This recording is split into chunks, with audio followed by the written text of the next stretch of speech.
Dylan recently praised the band in an interview. Stereophonics have responded to Bob Dylan recently proclaiming himself as a fan of their band. Dylan praised the Welsh group during a rare interview in May. Speaking in an interview on his website surrounding the release of his 38th LP triplicate, Dylan was asked about his favorite recent artists, listing Stereophonics as one of them. "It's very surreal," frontman Kelly Jones has now told Rolling Stone of Dylan's compliment. "You know, I was brought up with two older brothers, and they used to play stuff like Creedence and Neil Young and Dylan all the time when I was a kid. So when I heard him name check us, I was very kind of nervous about if it was true, and then very, very flattered."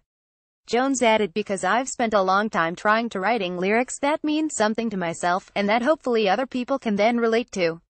So to have something like that come from a guy who's kind of the Shakespeare of music, it's a jab in the arm for sure.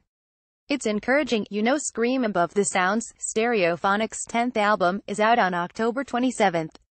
It's their follow-up to 2015's chart-topping Keep the Village Alive. Stereophonics' Kelly Jones speaking to an Emmy about what to expect from the record. Jones said, "I think we've had a really good run with the last few albums. They've been really well received and the shows have been good.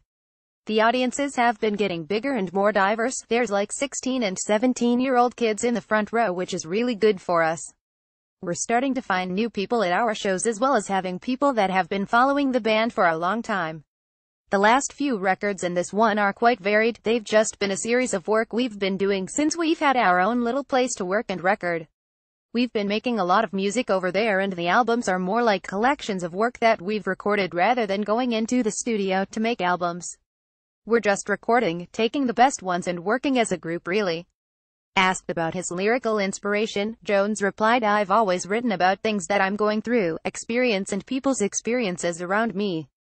The climate of the world is very upside down right now. It's all a bit bonkers. I try to write through my own experiences of it. I'm very observational kind of writer. I write from the people's point of view, the working classes. If it's politics involved in my songs, then it's usually written through the perspective of a person, often myself, as opposed to literally talking about the powers that be. I've got the people on the street view on things, which is how I live my life really. I hang out with normal people and that's what inspires me really."